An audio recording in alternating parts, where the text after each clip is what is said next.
on camera. Good afternoon, Norman. It's November 6th, Wednesday, at the Atlanta History Center, and it's about 2:45 in the afternoon, or in military terminology, it would be 14:45, give or take. This is your second interview, purely based on the fact that we had somehow, through some computer glitch, we had lost a portion of the first part of your interview that you've done before. So just a couple things I want to remind you about. We're here today to make sure your interview is complete and it says everything that you want to say, number one. Number two, to make up for that missing part. And number three, this is going to the Library of Congress, and a copy of it will be retained here, and you will be, along with approximately 700 other interviews, you will be accessible to your children, grandchildren, and great-grandchildren, and beyond. So thank you for coming back again to help us finish off your interview. I think the portion we lost was where you kind of told us about your background and where you got started. So please go back and do that for us. Well, happy to do that.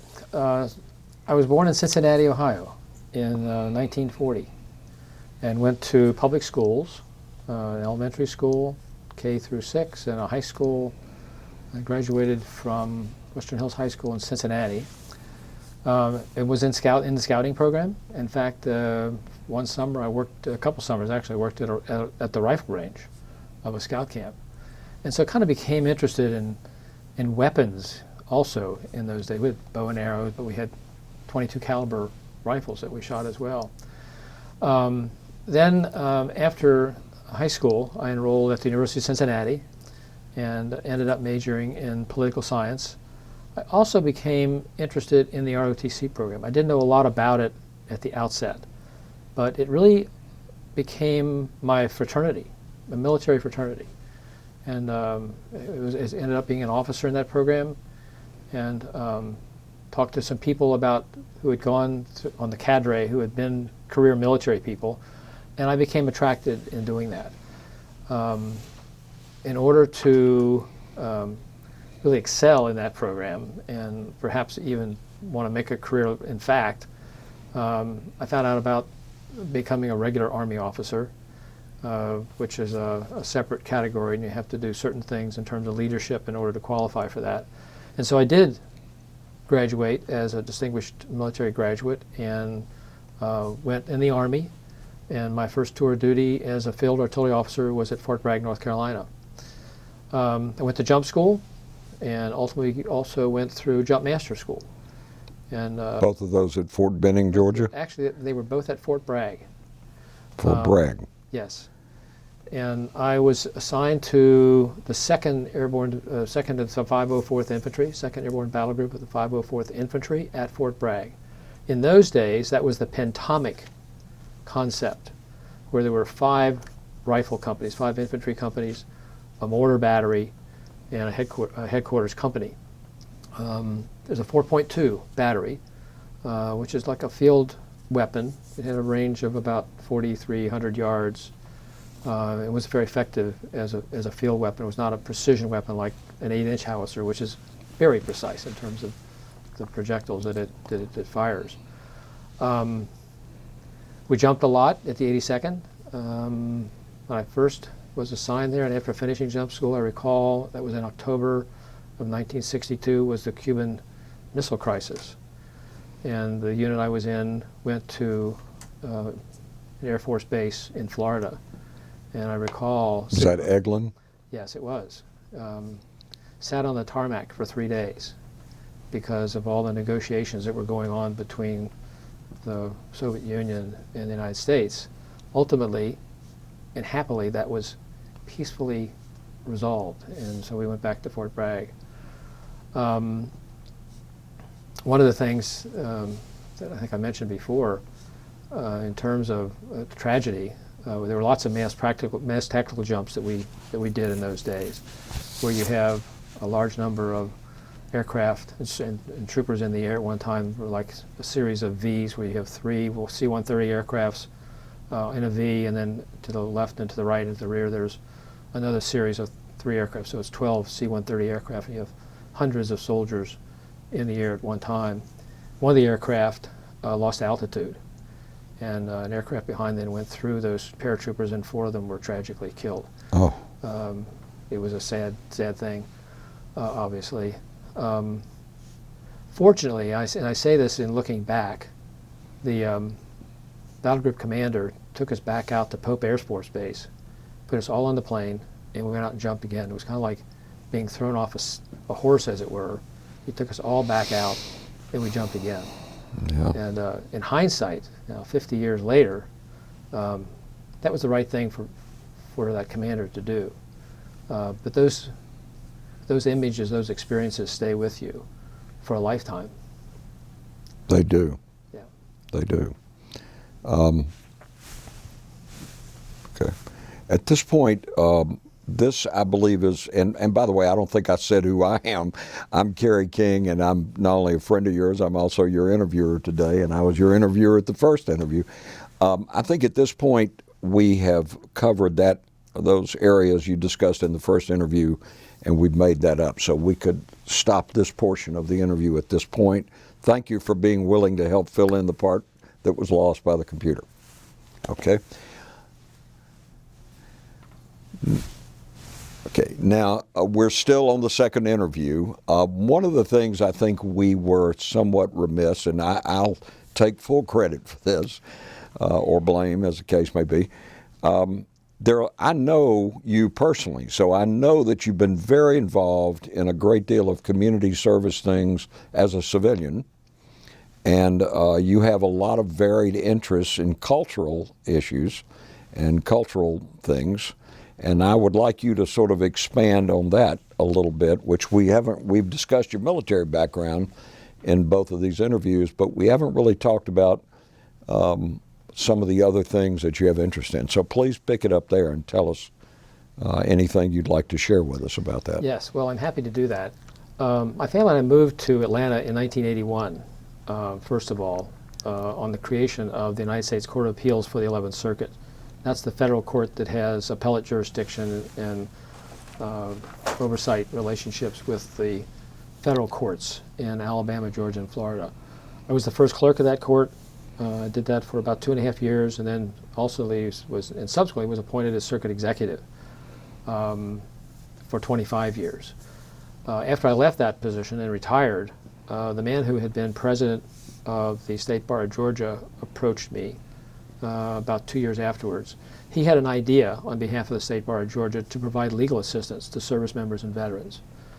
And so coupled with my 22 years of military service altogether, 15 of which were as an Army lawyer, we recruited 700 lawyers of the 49,000 lawyers who were admitted in Georgia who were willing to provide legal assistance to service members and veterans.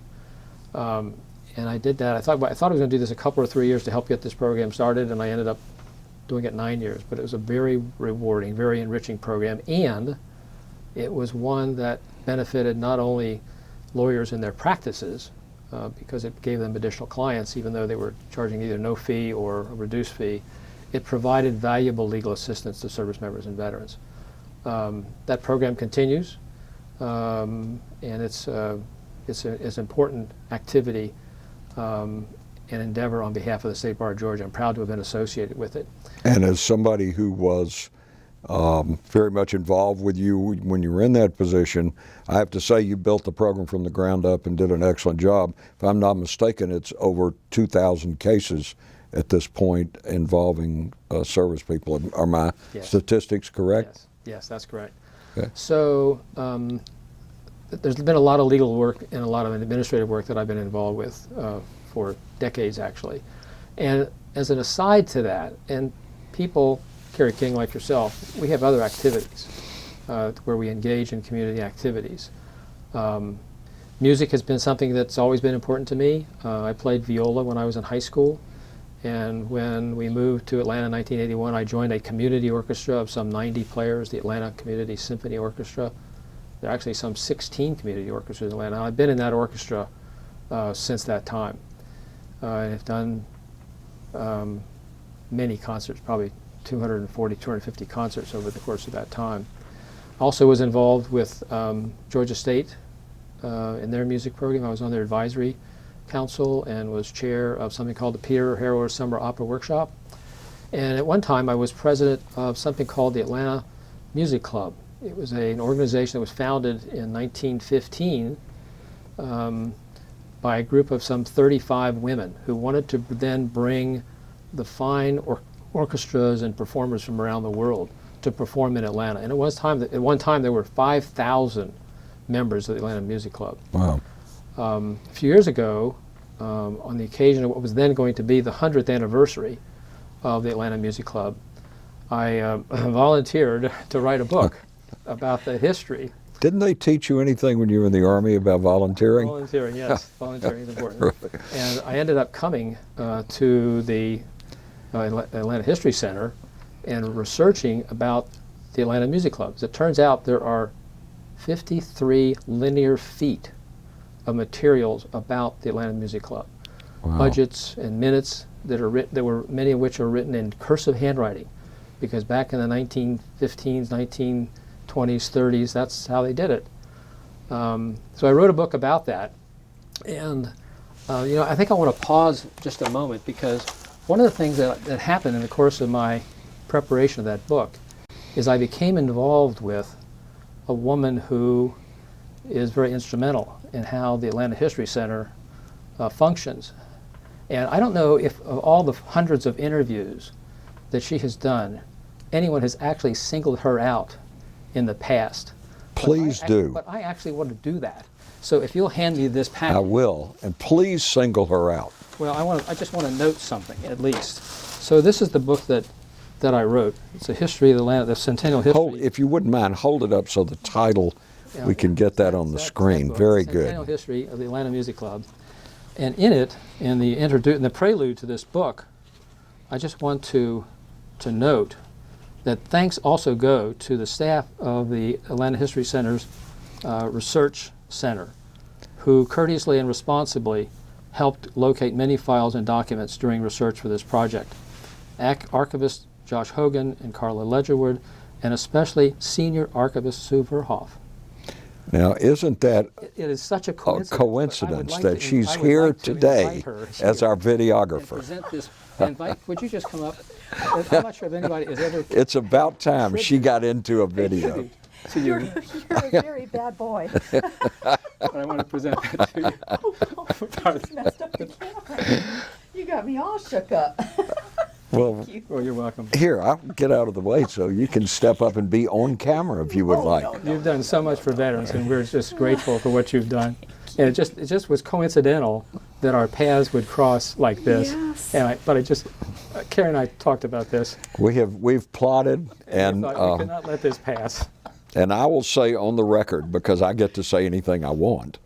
So I'm going to say that if it wasn't for Sue Verhoff and her efforts here, the 700 plus interviews and putting them into a format for the Library of Congress would never have happened. Well, thank you, Sue Verhoff. The scenes who are able to do that. And Sue, we're grateful for what you have done, believe me.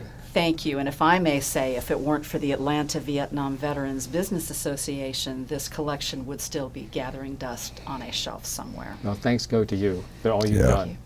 We're grateful. But you are the wind, what's that terminology? You're the wind under our sails or our wings or whatever. I feel it necessary to comment, even though it's your interview, not mine.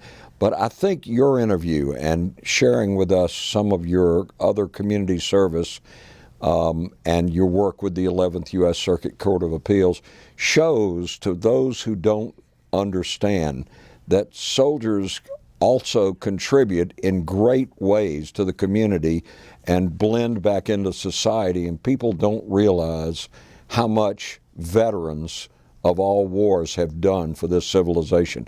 Veterans and this community here in Atlanta, veterans are definitely multi-talented, just like you. Yesterday, your name was brought up as a proofreader even. And everybody knows you're a great proofreader, and everything you've done has been done in an excellent manner, just like your military service. So I feel it's necessary to say that, because I think sometimes people look at these videos as just people telling war stories, and it's much, much more than that. It's the history of the United States. So, meanwhile, I've short-circuited you. So I want you to share with us some of your other interests. I know you're very involved in your temple religiously, and I know that you have even helped them with some of their concerns about security and other things. Tell us some of the things you do there.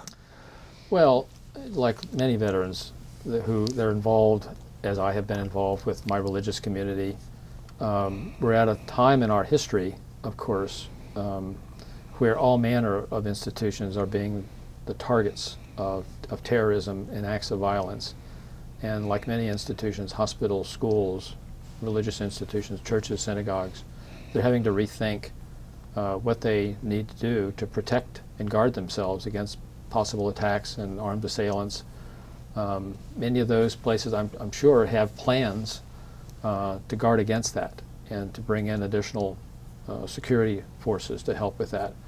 And I have stayed involved, I have been involved with our place to do that. It's a commentary that's not healthy, and I like to think that hopefully we may be passing through a period of our time when we'll be able to resolve some of these things. But at the present time, the fact that there are military people who can help because of the experiences they've had in setting up perimeters against possible attack, whether it's human beings or some other source of people who are out to do evil, we have to guard ourselves. We have to protect ourselves. And so I have done that. And if I'm not mistaken, at one point you were president of your temple, were you not? Yes, I was. So, again, another contribution to the society in which you live, coming from another veteran. So thank you for that, and thank you for all the things you did. I've never dabbled in singing or other than in the shower. I'm pretty good in the shower, by the way, but thank you for all you've done. And would you like to add anything? Would you like to tell us anything that you haven't shared with us at this point to include in your interview? I think we've about covered it. I wanted to speak about the military service, which of course was the core component of what this was about. But like all the other veterans and like people generally, they have interests, and you know, we have to. When you get to be as young as we are, we have to eat right, we have to exercise, and we have to have purpose. So I've tried to abide by that. All true, all true. Well, thank you very much. It is now 15:02 or 3:02 in the afternoon if you were in the Air Force. Thank you again for helping us and in every way that you have, and thanks for helping get the interviews. Now I think we have a complete interview, including 1 and 2. Happy to do it. Thank you for the opportunity. Thank you. Okay. Thank you so much.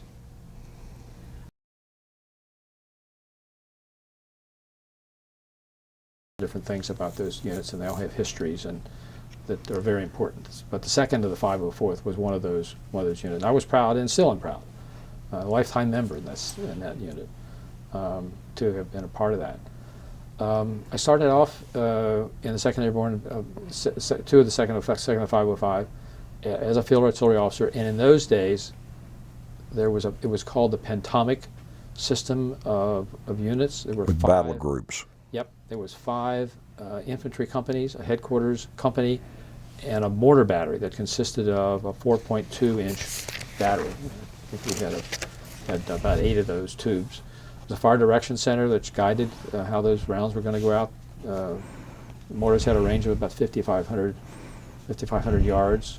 It was a field weapon, was not a precision weapon. But because of the interest I had in math, I ended up as the fire direction officer, and did that for a while, and then also later on had the reconnaissance and survey platoon of that battery.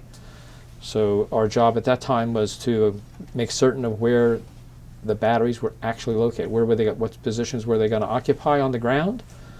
And after that, then to be certain that the weapons were laid properly, they knew exactly where on the ground they were. They had to survey. We used something called T10 theodolites to do that. That's not the case anymore. That's done by GPS, I'm sure, in a much more sophisticated way. But in those days, and that was a very effective way of identifying on the ground within a few meters of where you actually were. Because when you're with a howitzer unit or a mortar battery, as we were, you have to know where those weapons are laid so to put the rounds on the target. And we went to the field a lot, several times a month for the week. And Fort Bragg has a very large maneuver area, so I got to know a lot about the maneuver areas. We also, because it was an airborne unit, we jumped a lot. I think I jumped probably 15 or 20 times at Fort Bragg in all manner of things, including actually probably a few more than that, because I also went to jump master school there with different kinds of equipment in jumping, and also PAE bags, personal adjustable equipment bags. You could carry radios or rocket launchers underneath your gear to bring all the things that you needed to a fire base. And there's probably half a dozen, in those days, there were about a half a dozen drop zones, and we jumped all of them. Some of the drop zones are a few, half a minute or so. Some are longer than a minute or more, because you're jumping a big group of people. One thing that did happen that was very tragic, of course, is on one of our jumps. It was a mass tactical jump where you're flying about a dozen C-130s in a series of Vs, and one of the aircraft lost altitude. Flew through the jumpers. Yeah. Not good. Yeah, not good at all. And we picked them up. How many in people? Pots. There were 4 that were killed. But the commander, very adroitly, took us all back out to Pope Air Force Base, and we all jumped again and continued on. Difficult times. Yeah. But you remember things like that. Yeah, you do. You don't ever forget that. Yeah. As you shouldn't. Yeah.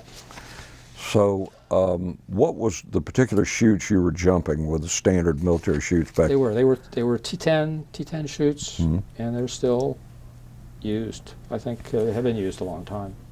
And as I remember from jump school, part of your 2 weeks training is use of where to put your hand on the D-ring on the emergency chute.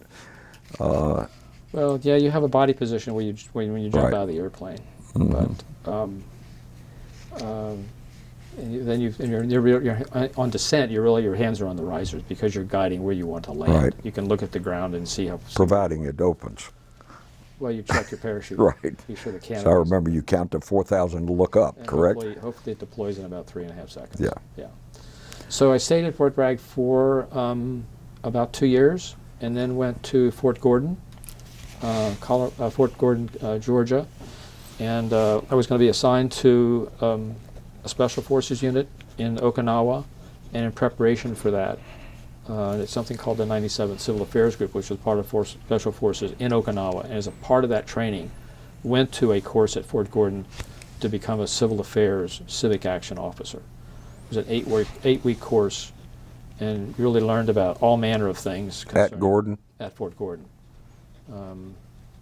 The Signal Corps headquarters was also there in those days. I think that's still there. Of course, all these units, all these bases have taken different responsibilities.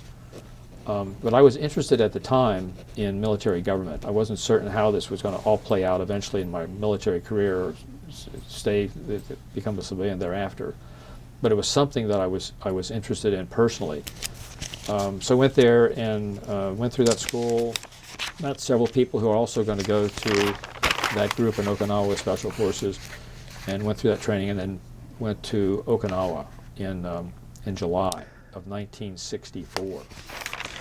And, At that point, were you single or were you married to your friend Harriet? we were dating. We became engaged actually in 1963, so she was a fiancée by the time I left to go to Okinawa, and learned all about different things that the Special Forces group was doing on Okinawa, and how that interfaced with the 97th Civil Affairs Group. And there were some other units also that were part of this, the Special Forces at that time. There was a PSYOPs, Psychological Operations Unit. There was a part of that, and the expectation is we would be deployed in some places. You didn't know where at that point? Didn't know where. I went to, at one point I was assigned, I was going to go to Korea with the Special Forces unit. And so I was sent to school, actually, with 4 other Americans to study Korean. I'd studied German in college, studied French, and knew those languages, but was going to be deployed to Korea. Started school, a 3-month program with 1 instructor and 5 of us. And after 2 months, I could read and write and speak Korean, literally. And Korean is an interesting language, unlike Chinese and Japanese, where you have characters for certain words, but you can actually put a series of characters together, strokes together, so you can build a word. And so when you look at a Korean character, you can actually sound out the word. So it was the king of Korea in the 12th century, literally, had determined that the Korean language was too complicated. It ought to be redone. So he brought some scholars together, and they redid it. So after 2 months in college, 2 months in that program, I had a call and said, "We've changed our mind. You're not going to go to Korea. You're going to Vietnam in 30 days. Go to the northern part of Okinawa," and we went through a course with a group of soldiers. There were 30 of us on a Special Forces B team who were going to be deployed, and were deployed to Vietnam in September of 1964. Can you explain, for those people who may not be familiar with it, the sort of structure of Special Forces, how it operated? In those days, in Vietnam, there was a headquarters in the Trang, called a C team. It was the headquarters unit that controlled the other units, other Special Forces people in Vietnam. There were 4 B teams. There was 1 in Da Nang, 1 in the Trang, 1 in Saigon, and 1 in Can Tho. And they typically had about 30 soldiers on them. And the purpose of the B team was to oversee and supervise a number of A teams, either that were operating in Vietnam proper or in the central part of it, northern part of it. We were down in the Delta area, and we had 8 A teams, which were located on the Cambodian and Laotian border. Was that true of all 4 of the areas? They had a number of A teams. It depended on where they were located, how many they had. We had 8 in a place called Can Tho. In the Delta? In the Delta, right on the Mekong River.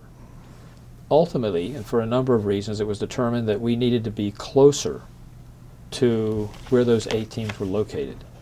And so it was decided that we would build a new camp at a place called Long Xuyen, which was about midway between Can Tho and the Cambodian and Laotian borders.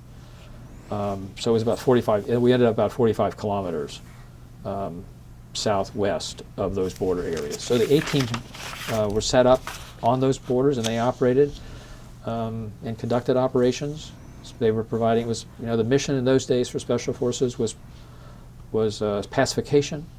They conducted reconnaissance. They conducted offensive and defensive operations, and they provided security, not only for themselves but also the villages that they were close to.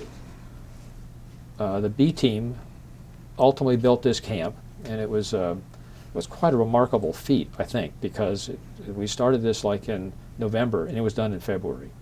We had an engineer who was a very talented guy from Hawaii, and he designed, conceived, determined how this camp was going to be built. Mm-hmm. We hired local laborers and construction people to actually do the work. But unlike my second tour to Vietnam, which I'll get to in a while, this camp, among other things, was able to get an erdilator, which is a device that is able to pull water out of the rice paddies and purified it to such an extent that we had commodes that flushed and water that we could drink out of the tap. And all this time I was feeling sorry for the Special Forces. Well, I take it back. the civil engineer, a man named Bernie Jacang of Hawaii, was a very talented guy, and he was able to get the supplies necessary. And there was a bit of a trade-off because we had to get some ground to put this camp on, and there was liaison and discussions and negotiations with the people around Long Swin because they needed some facilities for their soldiers that operated and protected Long Swin. So there was a bit of quid pro quo about that. So we basically, when we got to Long Swin and also in Canto, our job was to stay in contact with the village chiefs and the people and the civil affairs people. And there was another officer, myself, who were the civil affairs, military government personnel that did this work.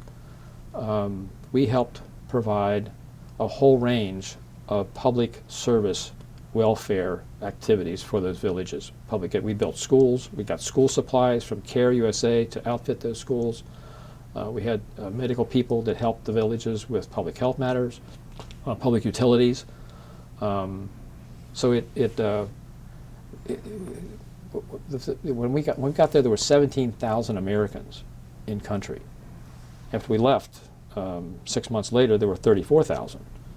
And when I went back again, 1968, there were 500,000. So the population and the commitment by the United States to Vietnam was increasing dramatically in that time. In fact, President Johnson, I guess it was December 1964, decided that we were going to provide still greater support to Vietnam.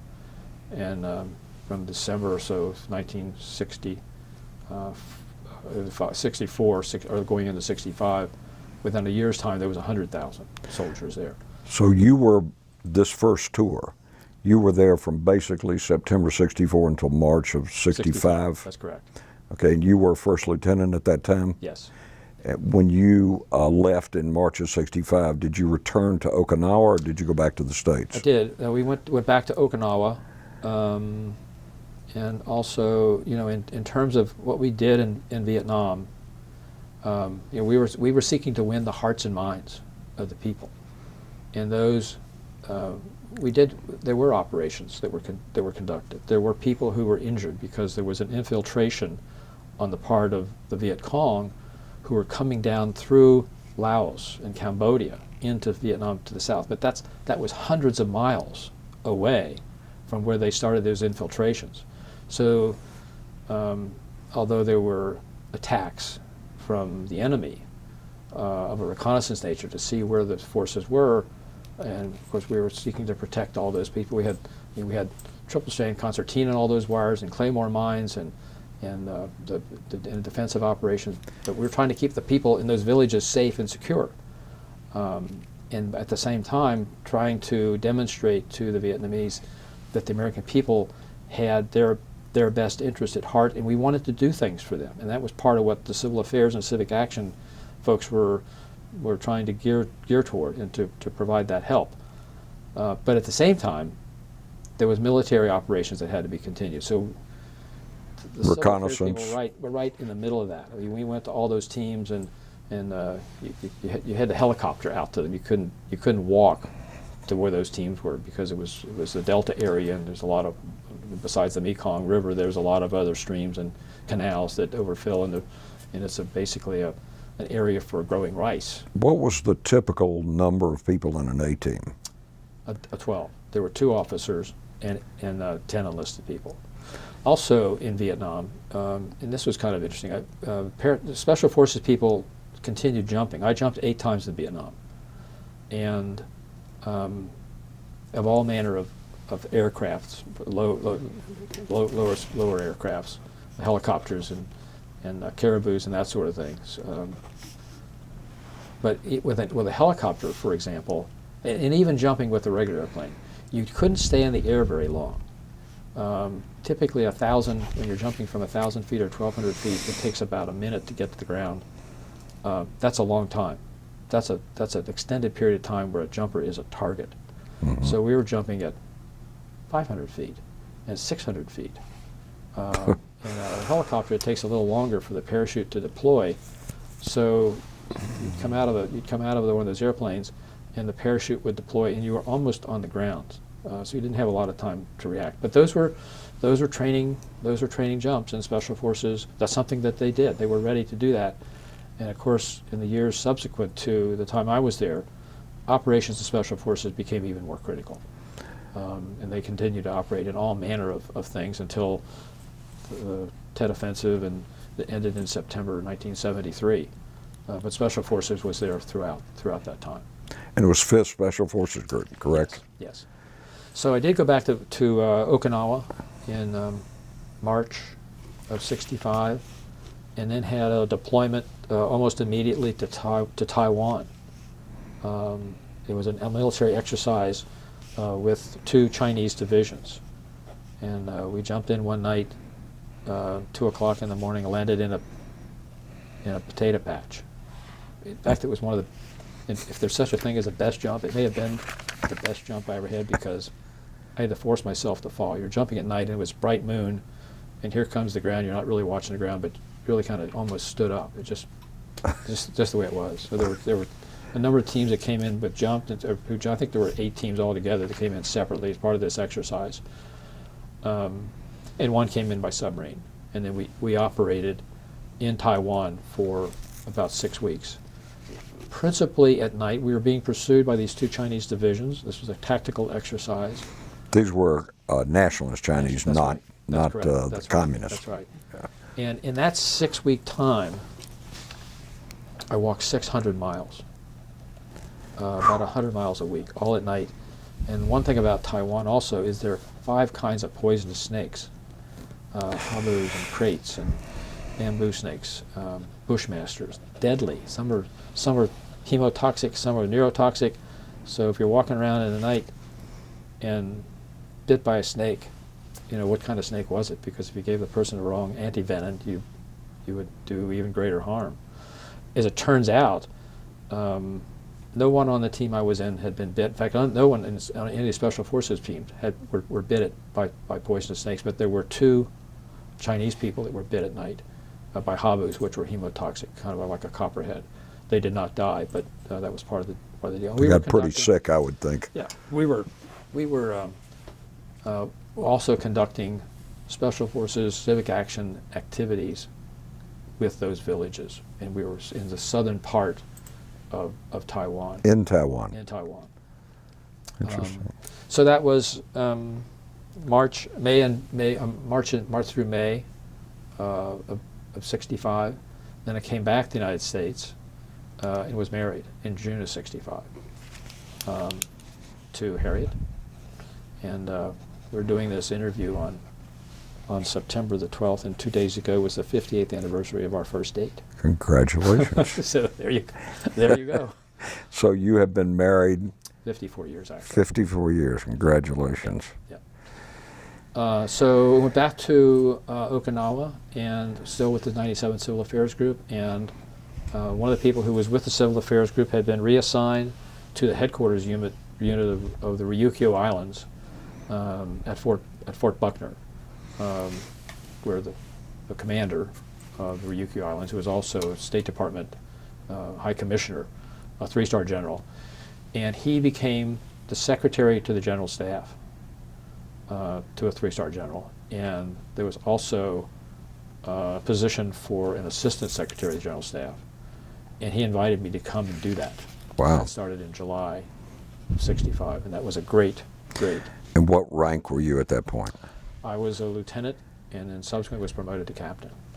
And it was a major slot, but it was a really good place to be. People who've been a Secretary of General Staff who may see this in later years will say it's one of the finest positions if you have that kind of interest in doing that kind of work, because the Secretary of General Staff is really the liaison between the Chief of Staff and the principal staffs, the G1 personnel, G2, 3, 4, 5, 6, however that's characterized. But Okinawa in those days was really the principal logistics base for so many things, going into and being evacuated back from Vietnam for higher echelon maintenance. And so in the course of a year, we had 1,200 high-level people who came through Okinawa on the way to Vietnam to be sure that things were going right. Everybody but the President of the United States came through there. to be certain that the logistics support was as it should be. So both politicians and military? Yes, yeah. So we had lots of briefings, lots of materials that were part of that. But it was an enriching experience for me personally that I always will remember. One of the people I met, in fact, and it's one of the things that led to my ultimately doing some other things in my life as a civilian, is one of the people who came through was an assistant secretary of the Army for installations and logistics.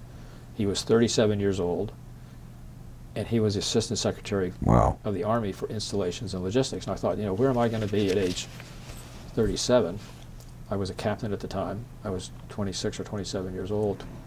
I might be a lieutenant colonel, maybe a colonel, but I was not going to be an assistant secretary of general staff to the installation to logistics. So I decided. What was his name? Do you remember? I don't. Probably Okay. could find it, but I don't. Yeah. Yeah.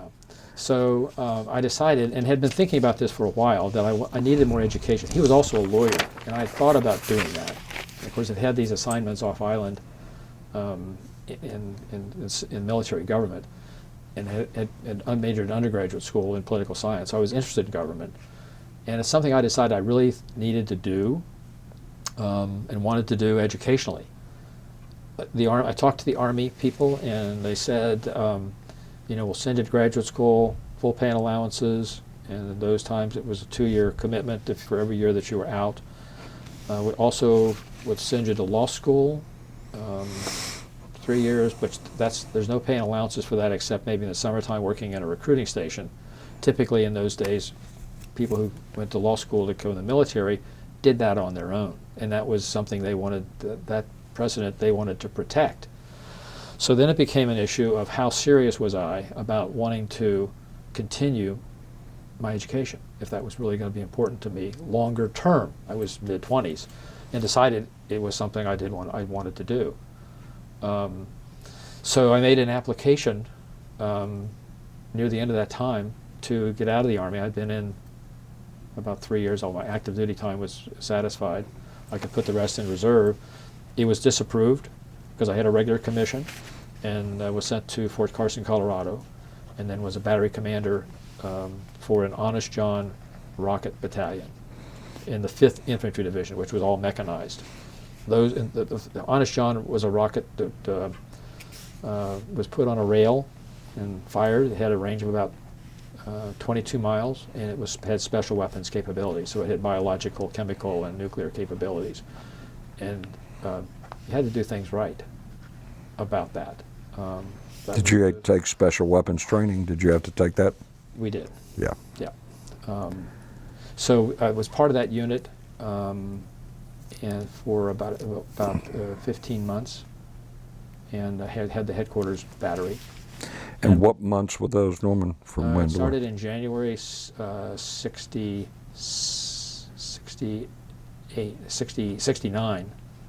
No, that's not right. 66. 66. Through the end of 67. Through end of 67? End of 67, because in March of 68 I went back to Vietnam. So it was about those 14 months or so. Okay. At the end of that time, near the end of that time, I made another application to be relieved from the military, from my commission. And again, that was disapproved, and got orders to go back to Vietnam in February 68, and was on orders to go to the 25th Infantry Division at Cu Chi. Unbeknownst to me at the time, the Tet Offensive started on January the 30th, 1968. How well I remember. And on that date, the Viet Cong attacked 17 cities consecutively across the country. I didn't know that at the time. So I was on orders to the 25th, and when I got in country, I didn't know why, I was diverted and said, you're not going to stay with the 25th. The 3rd Brigade of the 82nd Division 82nd Airborne Division has been deployed from Fort Bragg, and they are now located at Chu Lai and are heading toward a place called Phu Bai, up near the North Vietnamese border, and Fubai was about 10 miles south of Hue. Well, as it turns out, the part of the initial Tet Offensive, one of those attacks was at Hue on the Pearl River, and hundreds of casualties, both the American side and the North Vietnamese side. And the 82nd was part of that defensive operation. The 101st Airborne Division was also located right there at Fubai, and that was a very busy time. The first 3 months, the 83rd Brigade, the 82nd, lost more than 100 killed, and lots of wounded. And what was the unit you were actually assigned to? I was with the headquarters unit of the 3rd Brigade of the 82nd Airborne Division. And because of the experience, you think about these things afterwards. You don't think about them so much at the time. Right. But I had been interested in personnel matters. I'd been an assistant secretary of the general staff, and they needed somebody to be the assistant personnel officer, which provides for all manner of personnel issues, pay and assignments and promotions and everything related to people. So that's what the Army calls S1. S1. Right? I was the assistant S1 and did that from March until September. The Tet Offensive officially ended September the 23rd, 1968. And so then the 3rd Brigade, the 82nd, and there were other units as well, were relocated, repositioned to the area around Saigon as a part of the Saigon perimeter. The Tet Offensive had subsided substantially. So we went to a place called Phu Loi. It was one of my base camps. Near the Long Bin. Right near the district capital of Phu Quoc. Yes. So we were part of that defensive thing. There were operations that the 3rd Brigade still continued to do. There were reconnaissance missions. And so after we had been down there for a while, I made a third application to leave the Army, and at that point it was approved. And so I left there on February the 28th, 1969, and then came back to Fort Dix and was discharged. By that time I had almost 7 years active duty, and I no longer had an obligation in the reserves because I had served more than 6 years active duty. And was asked at the time, do you want to stay on in a reserve unit or a National Guard unit? And by that time, I did not think I wanted to do that. And so I'm saying to myself, and Harriet, my wife, we can come back in later. But if I'm serious about going to school, and by that time I had been accepted into a graduate program for public administration at Cincinnati, and then started that right away. And 15 months later, a year and a half later, I got a master's degree in public administration, and then started a civilian career with part of that. Worked for a couple of different mayors in Cincinnati as their principal administrative assistants. I thought I was going to be a city manager or a county administrator, but then at the time, and this was 1972, and I had just started law school as well after having gotten the graduate degree. Did you have a master's? I had a master's degree in public administration. But in those days, there was a new profession that was just emerging for public administrators to become administrators of judicial systems. There were court administrators that were starting up. Warren Burger at the time thought that professional administrators ought to be brought into the court systems. And so not only was that happening in the federal courts, it happened as well in the city courts and county and state systems.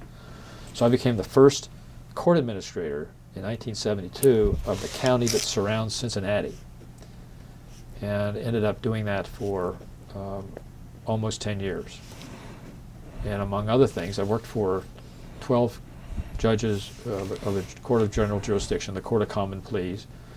And one of the things that I perceived early on, and was happily had a welcoming audience in some of the judges, that there were duplications between what was happening administratively with the Court of General Jurisdiction with the Court of Special Jurisdiction, which was called the Municipal Court. There were two sets of assignments, there were two sets of probation people, there were two sets of jury people, and we felt like there was a way to bring those together. And so we had a study done by a consultant who said, yes, this would be a much more effective way of doing that. And so after about a year and a half study, it was agreed that they ought to be consolidated. So we then brought those two courts together administratively, and it worked better, and it still works that way. So I'd worked as a court administrator there for, I say, about 10 years, and then in October of 1980, the Congress passed a law that was going to establish a new federal appellate court. Had you now graduated law school and Yes. you were a lawyer? Yes, I was a lawyer. You passed the bar at that passed point? the bar, Yeah. and actually did some private work, and probate work and business practice that I was permitted at that time to do. So I was managing the court, but then I was doing some private things legally. What year did you graduate law school or pass the bar, either one? 1975. I started practicing in 1975. Okay.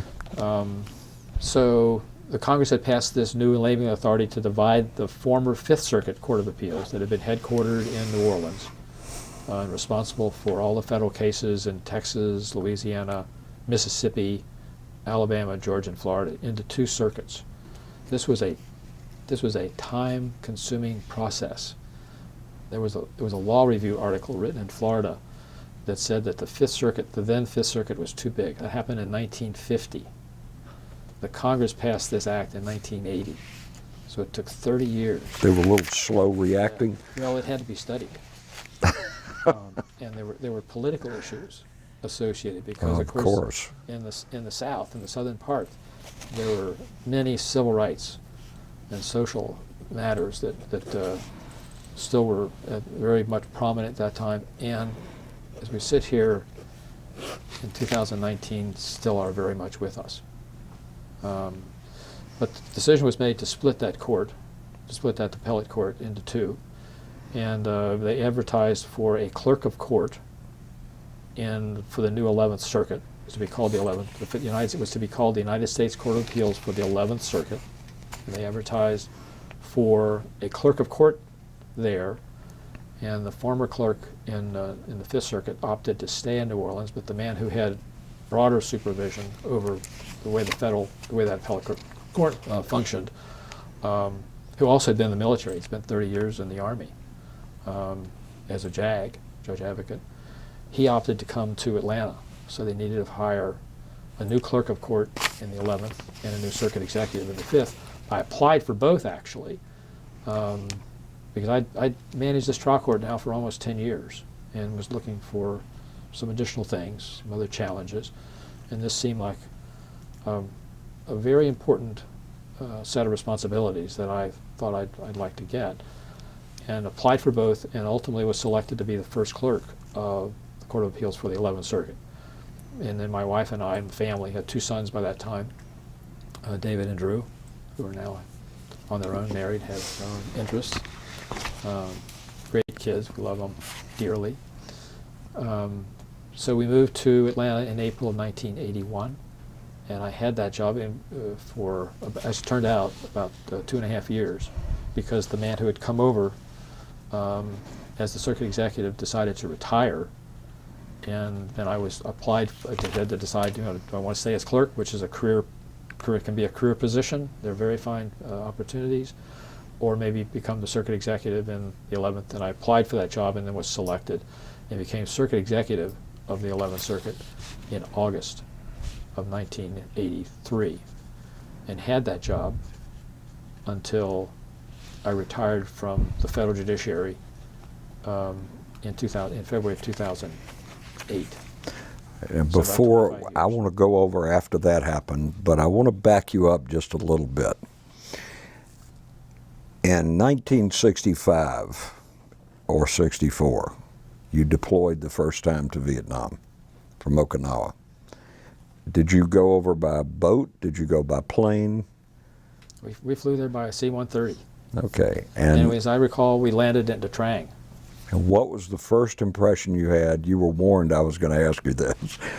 What's the first impression you had when that door opened on the plane? Well, it was kind of a puzzlement. I mean, I'd been on military aircraft before. I'd jumped out of military aircraft before, so I'm accustomed to flying in those airplanes. And this was in September. It wasn't as hot as it could have been, and ultimately was during the summertime in Vietnam. It's very humid, and it didn't seem all that out of place. There were, as I said a while ago, there were only 17,000 Americans there, in one of the early days, I recall going. I think we went to a place called Vung Tau, and there were like 8 of us that went to a place for dinner. On the South China Sea. And we had a lobster that fed all of us. Really? And I thought, you know, at some point, this could be a really nice place. I didn't know what was going to happen to us, of course, in these military deployments that we had. We ended up moving much further south when we went to Canton and had our base on the airstrip there. But it didn't seem all that out of the ordinary. And maybe because I had been in the service longer, and at those days I was really committed to making the military a career. And we have not gotten to this part of it yet, but I ultimately did come back as a lawyer into the JAG branch, and then did 15 more years in the military. So I was very much attracted to the military. I mean, I don't have any recollection of feeling under any particular threat. We weren't rocketed. Weren't being rocketed at that place, and there was a group of people who we were working with called Mountain Yards in the Trang that were really kind of friendly to American forces. So we were learning more about what Vietnam was all about. So now 3.5 years you go back, and now we've got 500,000 troops, and it's post. I mean, depending on what part of the country you're in and what your particular job was, it's either right in the middle of the first surge of the Tet Offensive, or it's beginning to peter out a little bit. How did you feel on that occasion when the door opened up? I was surprised and actually initially disappointed about going to the 82nd, because I studied about the 25th and thought that was where I really wanted to go. Why am I going to Phu Bai? What's going on about all that? Well, that was 10 miles south of where a significant battle was taking place, and we had a place called Camp Rodriguez. Rodriguez was one of the soldier who was the first to casualty of the 82nd Airborne Division, and we were being rocketed every night. We had infiltrators, sappers on our wire almost every morning. You could hear the rockets going off from afar. The only thing you didn't really know so much is where they were going to land. That's very true. That was a different experience. Yeah. But we had casualties, and you carry. I know we're in places that were very hazardous. Not a lot of fun. A lot of them. Yeah. So, in looking back over that, I'm very fortunate. I was not wounded. Yeah. At least not physically wounded. You come away and you think, there but for the grace of God go I. It didn't hit where I was at that moment. I have seen actually it's on a t-shirt that I have left Vietnam, but Vietnam has never left me. Is that how you feel? I think that's right. And of course, in the work that I did after I left the courts, and we haven't gotten to that part of it yet, it was kind of an opportunity to give and return, because we're able to help service members and veterans with lots of issues. We haven't got to that part of the scenario, as it were. I mean, we'll get to that.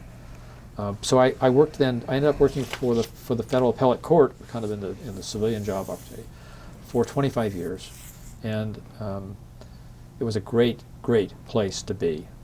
The judges who are on the federal district courts and magistrate judges and bankruptcy judges and the appellate judges in our nation work very hard to where they want to be. I think many lawyers, if given an opportunity to be a federal judge, is something that they aspire to for a career. And for those who may not know, there are only 11 total circuits. There are 11 numbered circuits, and there are 2 in Washington, D.C. And the next step beyond that is the U.S. Supreme Court. Right. And there's a policy-making body in Washington called the Administrative Office of United States Courts that's chaired by the Chief Justice. And we had an opportunity several times a year to go to Washington to meet with my fellow circuit executives and chief judges of federal circuit courts and the Chief Justice that ultimately decided policies and procedures of all the federal courts in the nation. There are 94 federal district courts where trials take place. There are 11 numbered federal circuits, as you pointed out. But the 11th Circuit has 230 federal judges, has 57 courthouses, has 3,500 people, 4,000 computers, 35,000 federal trials a year, and 7,500 federal appeals a year. So someone administratively has to manage that. The circuit executives don't try the cases, but they have to establish the mechanism by which those 35,000 cases are moved through the system from year to year. As I said a bit ago, I had a day-to-day contract with them. It's the same deal I got with Harriet. It was a great place for lots of reasons. So the other thing that happened concurrently in working with the federal courts is, and I should mention also, before I left Ohio, I joined the Ohio National Guard and came back in 1978. After I became a lawyer, had been a lawyer for about 4 years, a friend of mine called, who I'd gone to grade school with actually, in elementary school, and went to law school, although we never had a class together. And he called and said, and he had been in active duty about 7 years, and said, the Ohio National Guard now is looking for lawyers because in 1970 at Kent State there were 4 students who died as a result of fire from the Ohio National Guard. And one of the things in the after action report was Ohio needed more lawyers in the National Guard. There were 12,000 guardsmen. There needed to be more. They had 8. We're going to double it overnight, literally. So there's 8 available places. Would you be interested in one of those? So Harriet, my wife and I talked about that. Because I had 7 years active duty, in order to get a retirement, I was going to have to spend at least 13 more years to get 20 years. And I had 15 years really to do that in terms of how old I was at the time. So we thought, let's do that. So then I joined the Ohio National Guard and spent 3 years in the Ohio National Guard. And then when we moved to Georgia, as a result of my work with the federal courts, I transferred to the Georgia National Guard and spent 9 years in the Georgia Guard, and then ultimately transferred to an Army Reserve unit at Fort Gillem, which was an engineer unit. But one of the things I did, for example, with the Ohio National Guard, with the Georgia National Guard was, and personal computers had just come out. This is back in the mid-'80s. We could write, and there was a requirement also for all the Georgia Guardsmen to be briefed annually on their legal rights and responsibilities, which we did, and we're doing. And so we thought, what if we could do wills for them and powers of attorney. And now with a laptop computer, we could do that on site. So we had 16 guardsmen, lawyers in the Georgia National Guard. And so as a matter of course, what they would do is they gave their briefing, collected information about whether or not they wanted a will or not. So in the course of that time, I had a team in Atlanta that produced those wills. And for 12,000 Georgia Guardsmen, we actually wrote 8,000 wills. Good grief. In the course of that 9-year period, and many powers of attorney. So that was a very good thing to have done. I came close to being deployed in the first conflict in Afghanistan. I did not go to that. Some of the other lawyers went to the National Training Center in California because the 48th Infantry Brigade was activated. They actually did not deploy at the time. So we had a part of that legal orientation also for the many members of the 48th Infantry Brigade that went to California, but then ultimately were not deployed at that time. Since that time, of course, many soldiers from the Georgia National Guard have been deployed to Afghanistan and other parts in the Middle East. And as you and I know, there's federal relief for people who are deployed in the what we used to call the Soldiers and Sailors Relief Act. I think they now call the Service Members Relief Act. That's exactly right. And certainly the advice of JAG officers in that situation for young people with families and mortgages and car loans and whatever is extremely important. So in both Ohio and Georgia, I did many other things. As a part, we had administrative boards we had to do. We provided lawyers for defending guardsmen who had troubles, and there were issues and still are issues with drugs. That's not permitted, and so there were discharges made of people who came up positive in drug tests, and those all have due process implications that the Georgia lawyers provided. So that was and still is a very good operation and support of Georgia Guardsmen. I ultimately ended up transferring to a reserve unit because there's certain caps on promotions in the Judge Advocate branch, and was able to get a slot within a unit called the 416th Engineer Command, and was promoted to Lieutenant Colonel.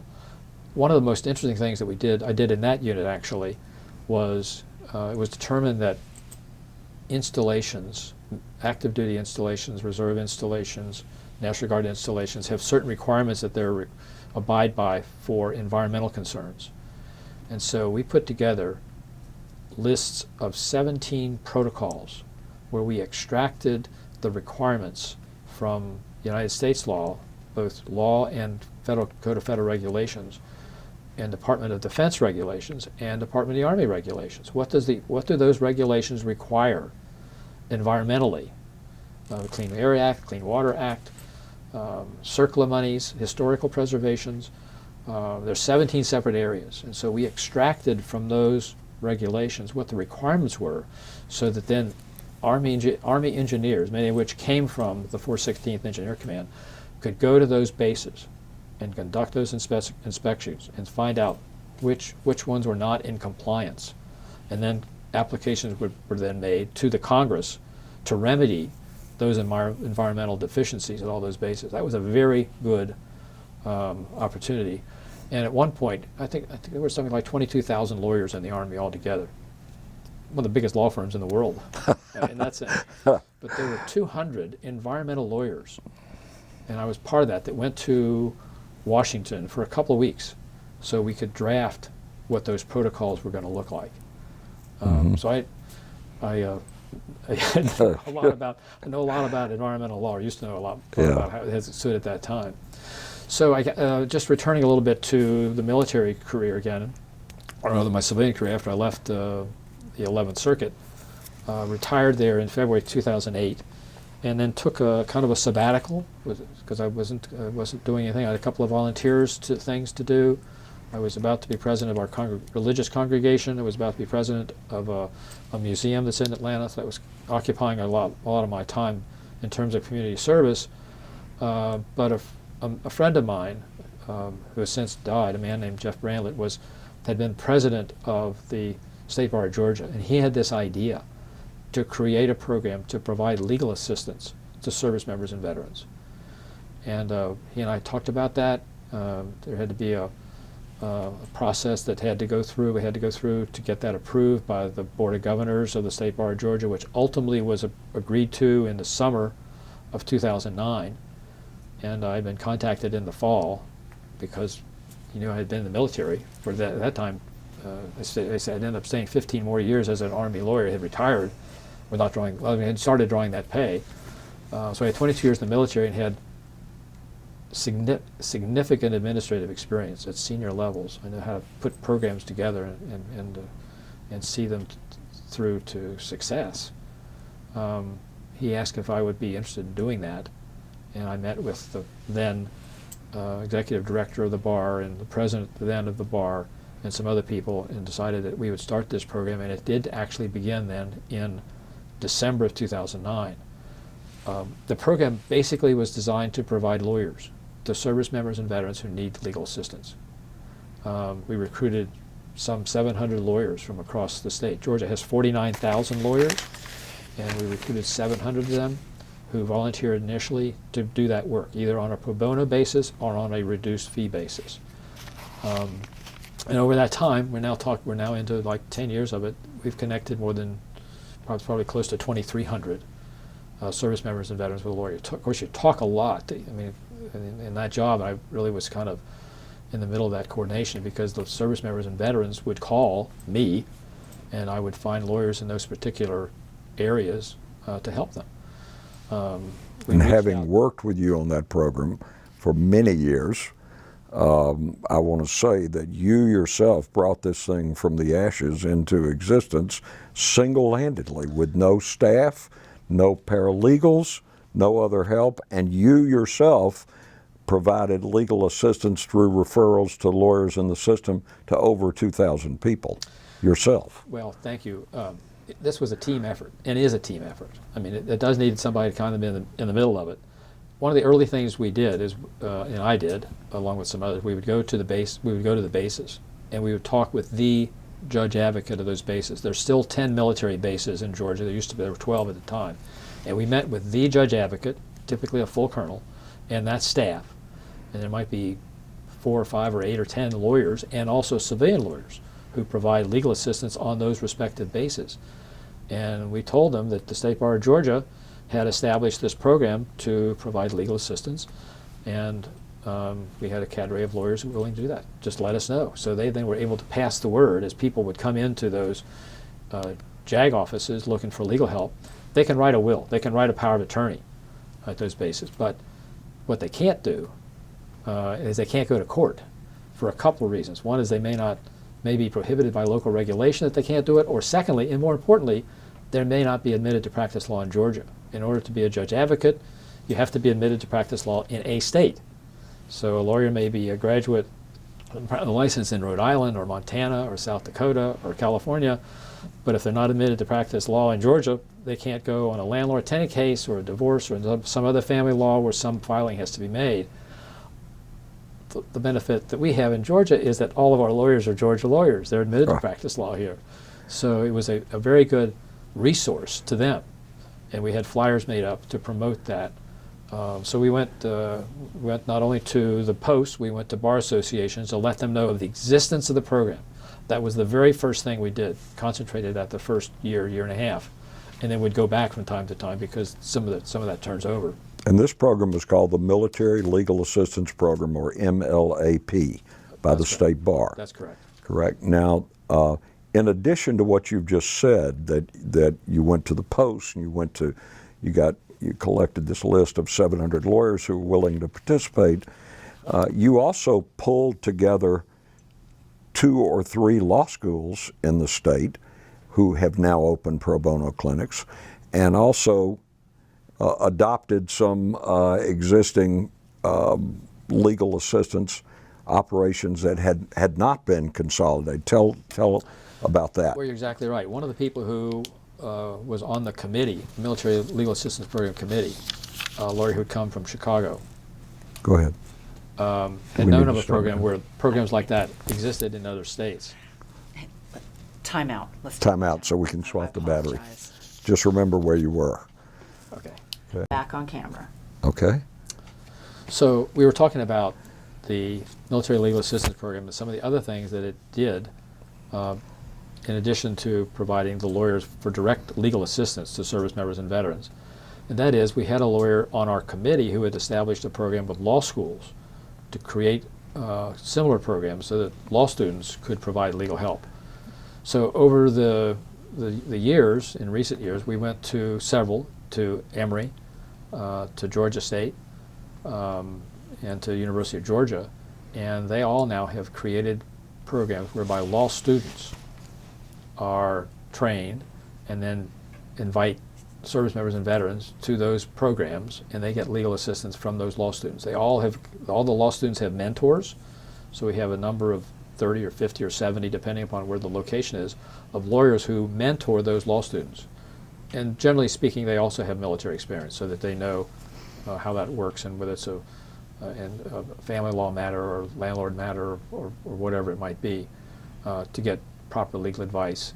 So in addition to that, we worked with programs there was existing legal clinics at the VA facilities, and of course there was a guy named Kerry King who was instrumental in helping to get Whoever that he started. may be. About 20 years ago. So those were expanded. So now those are in different parts of the state, and we're always looking to create new clinics like that. We're looking to do one most recently, for example, in Savannah. So we work collaboratively with the VA medical centers, wherever they may be. There's 3 large medical centers in Georgia, but there's other medical facilities at smaller in the other communities where that opportunity is there, and we can provide lawyers to come and work with them on a scheduled basis. Where there's a volunteer coordinator typically at those bases, there's VA centers, and they help develop a schedule for the lawyers to come in to meet with specific veterans on specific problems. So that's happened. We've also, the State Bar the last couple of years has led a couple of trips for people who wanted to see what those battlefields, cemeteries were like. We did one in 2014 to Normandy on the occasion of the 70th anniversary of the D-Day landings. We had 70 lawyers who went on that. It was a very powerful, including me, including Kerry King. Right. It's a very good opportunity. I think people, to go to the American Cemetery in Normandy is a very moving experience for many reasons, and to see those areas where those battles actually took place. And then in a similar way, in 2017, we took another group of lawyers to Belgium and France on the occasion of the 100th anniversary of America's entry into World War I, and visited a number of other American cemeteries and battlefields where those took place. So the program, the Military Legal Assistance Program, it still exists. It's one of the, you have to look back over your life about how things work, and you don't know exactly how things are going to turn out. It's one of the things of which I have the greatest pride. Well, it was your baby, and you built it from the ground up. Yeah, well, you're kind to say that, but it would not work but for the lawyers who do the actual work. It's one thing to kind of help it going and to prod people and, can we do this, should we be doing that? Those kinds of questions are important to raise, of course, and to follow up to be sure they are. But that program, I think, is pretty much institutionalized. And but also during your tenure, you created, with others, as always is the case, the Military Veterans Law section of the State Bar, which works in conjunction with the MLAP. Tell us a little bit about that section. Well, there are some 46 law sections under the State Bar of Georgia on family law, criminal law, landlord-tenant law, whole intellectual property. But there is one that's devoted to military veterans. And it has now, I think, about 400 members. People who are lawyers who either were formerly in the military or have some connection and want to be a part of providing help in some way. I mean, they study on the law. We have in order to handle VA benefit cases, for example, a lawyer has to be accredited by the U.S. Department of Veterans Affairs, and so we have a course every year on a continuing legal education basis that qualifies those lawyers to handle those kinds of cases. And there's a requirement that they have to stay current. So the accreditation initially is good for 3 years, but then every 2 years thereafter, the lawyer has to be reaccredited. And so we have about 350 lawyers who are accredited to do that work. I might also add that you also created and shepherded a national symposium that took place here in Atlanta of other states to see what their military legal assistance programs were doing and to offer them our assistance and to try to connect the dots between the various states. Tell us about that. What you say is correct. It seemed to me, and I think we started thinking about this actually in about 2014, that there were other programs besides Georgia that had programs comparable to ours. We didn't know the extent to which they may have existed or in which they may be interested in creating a program like that. And so we did send out information, inquiries, to all the presidents of all the state bars in the country and to the executive directors of the state bars in the country, telling them that Georgia had a program that provided legal assistance to service members and veterans. And if they had a program, or if they were interested in having a program, to come to Atlanta. We picked a date, and we had talked preliminarily with some states, so we knew that there was some interest in doing something like that. And so we had 17 that ultimately expressed interest in doing it. But one of the things we learned is even though you may write a letter to the president of a state bar or the executive director, it may not get to the right person. And we found afterwards that even though a state might have a program comparable to the Military and Veterans Law section, as does Georgia, other states may have similar committees or sections, but that word never got to them because we heard about it later that they did not know about it, or they would have come. So it was a good start to bring those in for a day. And one of the attendees at that meeting was a woman who was about to become the president of the state bar. She was interested in doing that and was able to spread that word. And we had a representative from Senator Johnny Isaacson's office, the chief of staff, who came because he was chair, still is chair of the Veterans Committee of the Senate.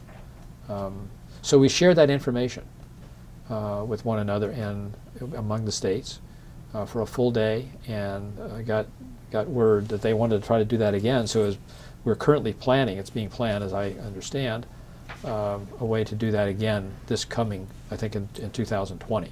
That's we'll correct. Spread that word again, and it'll be interesting to see how many more states may have them. At the time, there were about 20 states that had programs. Not some of them locally, but not all at the state level. But there are veterans in every state. Vermont, for example, which has the fewest number of veterans, has 48,000 veterans, but they did not have a program. North Dakota has 56,000 veterans. They did not have a program. So it's an opportunity and because veterans will continue to have legal problems of one way or the other, and they can decide whether or not to have one. But my sense is, with those veterans, there's probably a number of lawyers who would love to do that. But it does take leadership. It does take somebody to say, we should do this, and I will help get it started. And you have, in fact, done that from your entire career. I'm not going to let you get out of here without me reading something into the record about your decorations. Norman Zoller has 4 Bronze Star medals, has 2 Army Commendation medals, the Armed Forces Expeditionary Medal, National Defense Service Medal, Vietnam Service and Campaign medals, with 1960 device, the Combat Infantryman's Badge, and the Parachutist badge, and the Senior Parachutist Wing, so as a master jumper. So I can't state enough that what you've done both when you were in the military and after for military people. I want to ask you, and your record is impressive. I want to ask you, looking back now, we got a long look back now. We've got 50 plus years now. What are your feelings and impressions about Vietnam and the war itself, looking back? Well, you have mixed feelings about it. And when people were assigned to Vietnam and spent time in Vietnam, they were in different places. And the soldiers and airmen who flew airplanes or who were stationed in Saigon, who arranged for tours from Bob Hope that were important for morale purposes, had a totally different experience than somebody who was in the thick of battle in places that you, Kerry King, were at, that I was at, that others were at across that country during that time. You and I are having a conversation. There are 58,220 of them were not here. It was a bloody conflict, and you would hope that leaders, our nation's leaders in the future, will think hard about whether or not that sort of commitment in the long run for the benefit of our nation is beneficial. I had an experience that I don't regret. I went into it with the thought that this was going to be my career, and that was the place where the military was committed militarily to do military things. And that's what service members do. And I thought, if I was going to make this a career, and ultimately ended up spending 22 years in the Army, both as a field artilleryman and as a Judge Advocate General officer, I don't regret those experiences. They're part of who I am. I once heard someone describe, I think it was Bob Babcock, say that it was not a 12 or 15-year war. It was a 1-year war with 15 different experiences. Yep. Just comparing your first tour to your second tour was fascinating to me to listen to. So is there anything you would want to add, or any other? I know you have 2 sons and you have grandchildren, right? We have granddaughter. We have a granddaughter. We have a son in Atlanta who's married to a legal aid lawyer. Lovely people. We enjoy the pleasure of their company. We have another son who lives in Seattle. Lovely wife. They have a granddaughter, and we spend time with her. She's about to be 13, growing on 23, I guess. We get to visit them.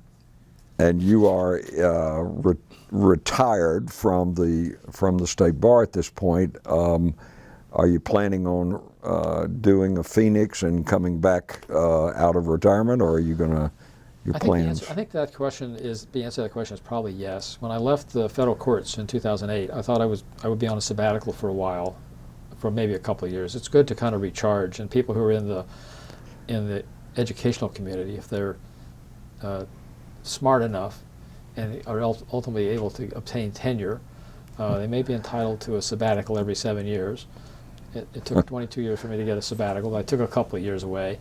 So I've been away now from the bar for a little better than a year, 15 months, and I kind of feel like I'm on sabbatical. I think I will do things again legally.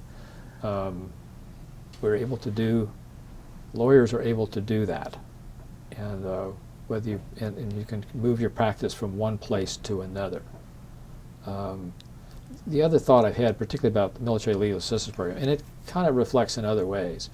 You know, the thing it's not really biblical, but it's biblical. It's Bible-like. It's from the Talmud that if you save the life of one person, it's as though you've saved the entire world. Right. You do these things kind of one at a time, and that to me was, and still is, what the military legal assistance program is all about. Because you get a soldier, a former service member, who's had a legal problem that can be so compelling, it can be all time-consuming about what's going on in their life.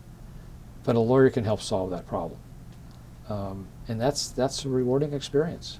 And so you're looking for these kinds of enrichment.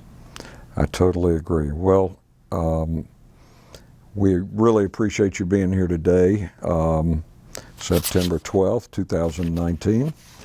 And unless you would like to add something, or anybody has any questions that I have not asked, let me ask the scribe and Sue.